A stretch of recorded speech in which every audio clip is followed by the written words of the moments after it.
Welcome back to Movie Recaps. Today I will show you a comedy film from 2021, titled Queenpins. Spoilers ahead. Watch out and take care.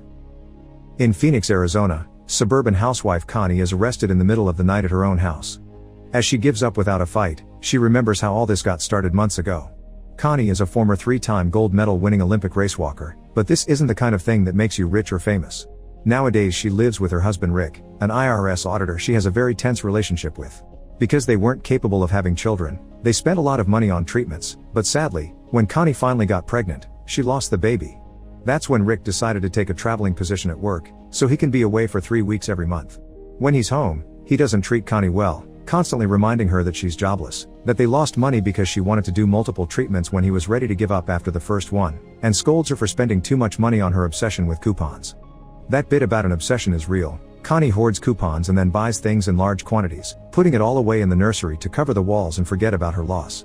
The good side of Rick not being around so much is Connie getting the chance to befriend her neighbor Jojo, who has a YouTube channel about saving tips and is coupon obsessed too. She lives with her mother Josie and is having trouble finding work because her identity got stolen not so long ago.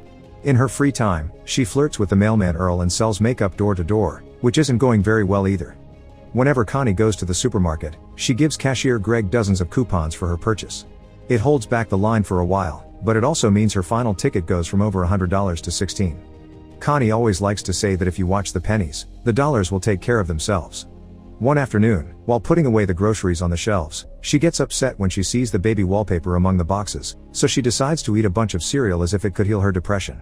The cereal turns out to be stale, so Connie uses all her current inner anger to send a complaining email to the cereal company. A few days later, Connie receives a coupon for free cereal in the mail with a letter from the company apologizing for the stale product. When she goes to the market to exchange it with a smug attitude, Greg explains she isn't special, all companies will send free coupons to people that complain. This inspires Connie to send a bunch of letters to different manufacturers even if there wasn't anything wrong with the products, which earns her a huge pile of coupons for free stuff. Connie shows them to Jojo, who is shocked to see such a strategy and even tries to buy a coupon from Connie because it would still be cheaper than the actual price. Her offer makes Connie realize selling stuff she got for free would give her 100% profit and it would make for a great business. After searching the internet, she discovers that the coupons are made in Mexico, not far from where she lives, so they could go and steal a bunch to resell. Jojo is skeptical at first, but since she's drowning in debt, she accepts to help. Meanwhile in Nevada, loss prevention officer Ken is doing his job at a local market. When a cashier has trouble with a coupon, he checks it out and quickly realizes it's fake. The manager asks if they can honor it anyway because the old lady has been their client for decades, but Ken refuses because rules are rules. Ken's manners are incredibly poor, earning him some insults from the old lady. A similar situation happens later when he gets on a plane to return home. A mother asks him if he could please switch seats with her daughter so she can watch the landing to help her calm down, but Ken refuses like a twat, saying it's an important lesson for the kid to learn. When he finally arrives at his lonely apartment in Utah, Ken yells at the TV in frustration. The next day in Mexico, Connie and Jojo make it to the coupon factory and watch the employees end their shifts. They decide to approach Alejandro and Rosa, a couple that is already breaking the rules but doesn't look too dangerous. The duo follows the couple with the car and they think they're about to get robbed, but after Connie and Jojo clarify they're there for help, they are welcome at Alejandro's house to have a little chat. It turns out Rosa is pregnant and their salaries are a joke, so it's easy for Connie and Jojo to come forward with their offer. If the couple steals coupons for them, they will resell them later in the USA and share part of the profits. Alejandro isn't sure it's a good idea, but Rosa convinces him to do this for the sake of their baby. Making a plan isn't too difficult. The factory is divided into printing, where Alejandro works, and redemption, where Rosa works.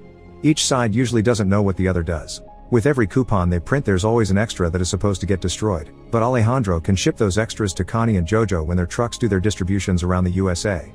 There will be no problems at the border because they'll only see a box with coupons, not a legal activity. A few days later, the duo gets their first box with coupons, so they make a simple website to sell them and promote it on Connie's channel. Their business quickly becomes a success, earning them tons of money, but the supermarkets soon start noticing too.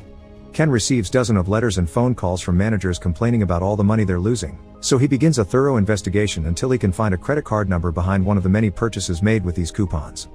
After 11 days of work, Ken goes to see the housewife that used this coupon and learns about the website that sells them, promoted by a black woman on YouTube. When Ken returns to the office and opens the website, he finds the motto, "If you watch the pennies, the dollars will take care of themselves."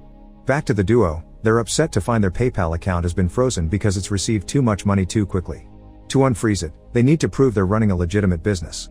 They don't know how to do this properly, so in their desperation, they decide to contact Tina, who is a famous hacker on the dark web.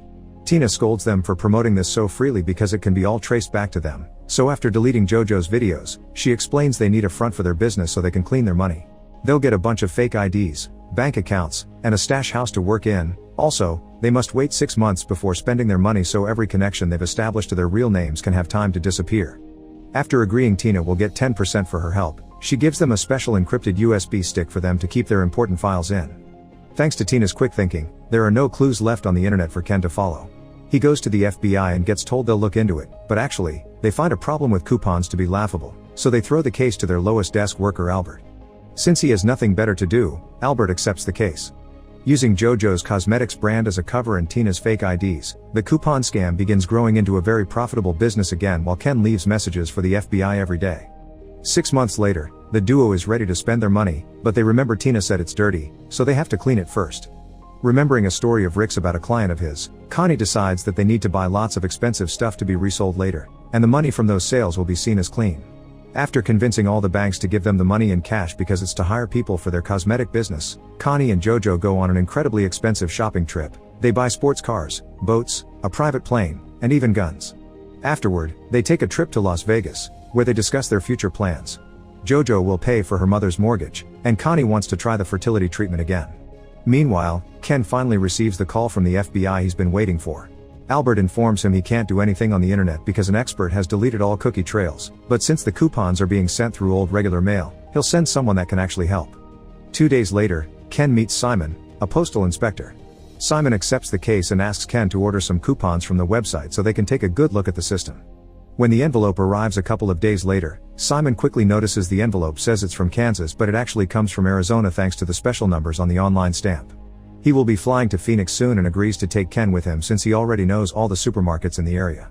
Back to Connie, she makes an appointment at the fertility clinic and takes JoJo with her for support because she hasn't told Rick she's doing this. The doctor informs her this is her last shot, so Connie decides to use a donor's seed instead of her husband's. Later in the evening, Tina contacts them again to know where all the money has gone and gets very angry when she hears their reasoning because they missed the point. By using JoJo's cosmetics brand, they had already cleaned the money. Now they must sell everything they bought as soon as possible and put it back in the bank in small amounts per day. When Rick comes back from his latest business trip, he notices the new TV Connie has bought, so she tells him she's gotten a sales job and that she doesn't use coupons anymore. This greatly pleases Rick, who calls her a new wife, which makes Connie even sure to go through the treatment with a donor's seed. In the meantime, Ken and Simon are interrogating all the cashiers in the area, asking for any clients with coupon obsessions. When they get to Greg, they find the information they need. He doesn't know Connie's name, but he gives them her description and mentions her 2 pennies motto, which Ken remembers having seen on the website. The next day, they go to the local post office to see if any of the workers knows anything about a coupon blonde. Nobody remembers Connie, but when they hear the word coupons, they snitch on Earl because he always was watching JoJo's saving tips on YouTube. Back to the duo, selling all their stuff on eBay is becoming too hard because there's so much of it. When they go to a cafe for a drink they find 2 men from a gun club, so they get their club's address and visit it later with all their weapons for sale. JoJo makes an amazing sales pitch but the leader still refuses to buy them, so the duo agrees to make them a good discount if they buy them all, sealing the deal. Ken and Simon interrogate Earl in private, but he refuses to give them any information. Once he's released, he goes to JoJo's house. There, he leaves her a note in an envelope disguised as regular mail among the bills which Josie takes without understanding how important it is. What Earl doesn't know is that Ken and Simon have followed him there, and now they'll do surveillance outside the house for as long as they need. Night has fallen by the time JoJo comes home, and the men realize this is the black woman the housewife had seen on that YouTube video, when JoJo comes out of her car and begins dancing in the middle of her driveway to celebrate the amazing deal she made earlier.